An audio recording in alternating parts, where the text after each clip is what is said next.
السلام علیکم ورحمۃ اللہ وبرکاتہ۔ الحمد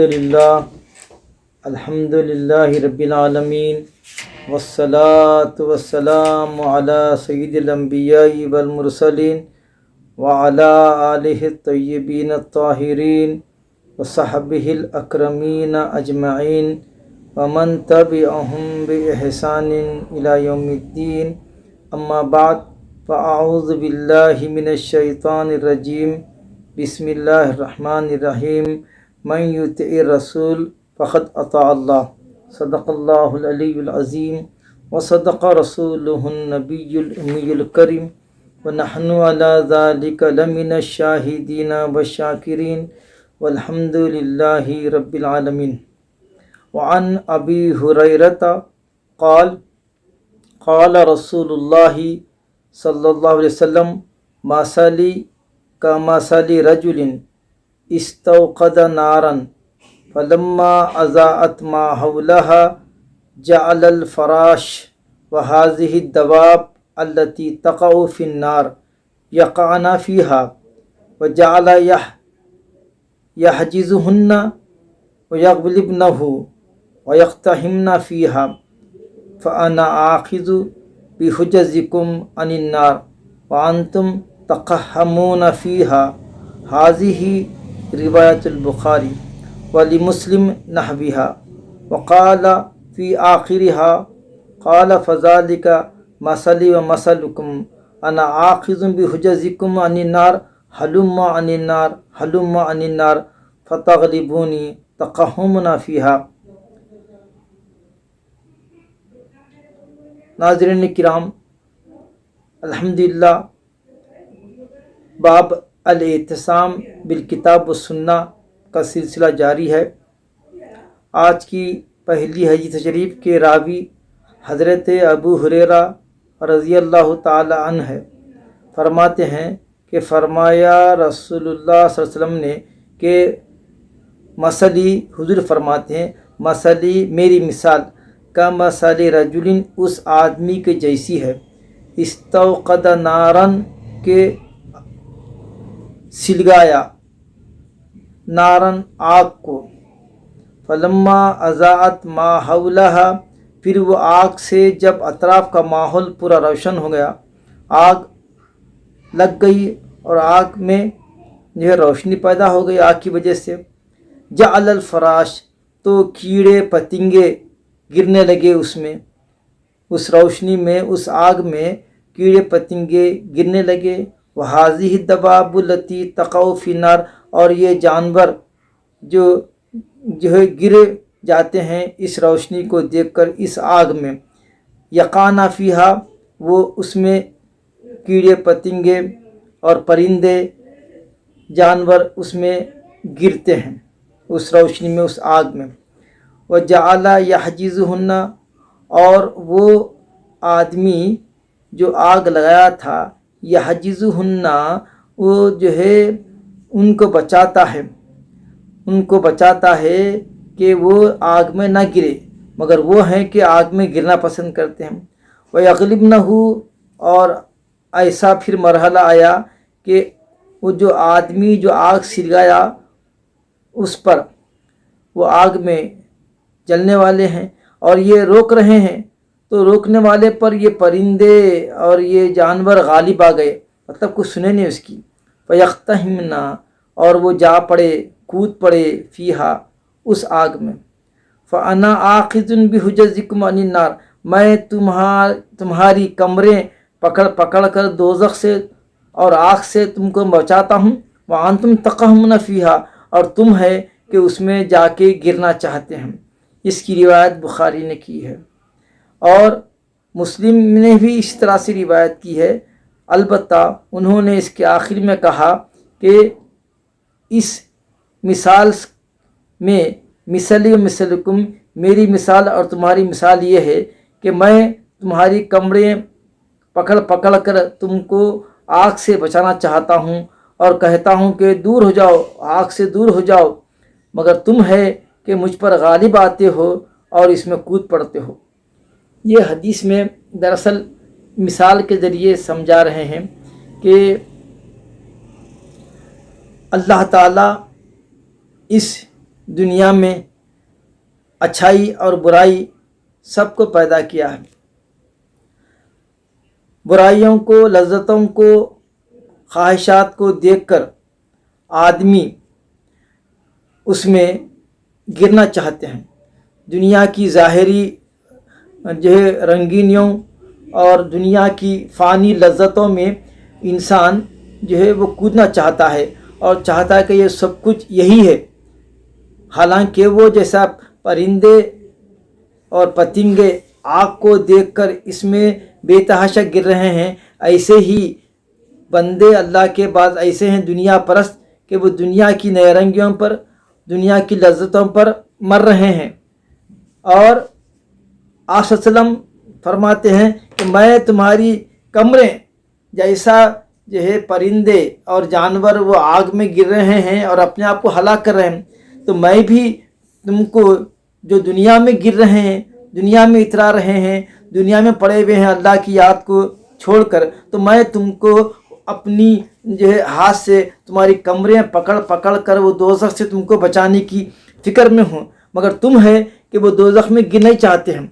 تو حضور صلی اللہ علیہ وسلم کا ارشاد یہ ہے کہ یہ دنیا کی لذتوں میں پڑھ کر آدمی اللہ تعالیٰ کی ناراضگی مول لے کر دوزخ میں گرنا چاہتا ہے، اور میں چاہتا ہوں کہ تم کو اس دوزخ سے بچاؤں اور تمہاری کمریں پکڑ پکڑ کے میں تم کو چاہتا ہوں کہ دوزخ سے دور رہیں، دوزخ سے دور رہیں، مگر تم ہے کہ میری بات کو مانتے نہیں اور دوزخ میں گرنا چاہتے ہو. یعنی اللہ کے نیک بندے تو ہیں، آپ صلی اللہ علیہ وسلم کی بات پر یقین کر لیے، آپ کی اطاعت کی اور اس کی آپ کی پیروی کو لازم کر لیے، تو وہ دوزخ سے بچ گئے، جنت کے مستحق ہو گئے. مگر بعض ایسے ہیں جو آپ کی بات کا انکار کرے، آپ چاہتے ہیں دوزخ سے ان کو بچائیں مگر یہ چاہتے ہیں دوزخ میں جا کے گریں، تو پھر حضور فرماتے ہیں کہ اب تمہاری مرضی، میں تو تم کو دوزخ سے بچانے کی پوری کوشش کیا، مگر تم ہے کہ میری بات کا انکار کرتے ہو، میری اطاعت کا انکار کرتے ہو، اور پھر تم بالآخر دوزخ کے دہانے پہنچ جاتے ہو، دوزخ میں پہنچنے والے بن جاتے ہو. یہ حدیث کا خلاصہ ہے آج کی. دوسری حدیث ہے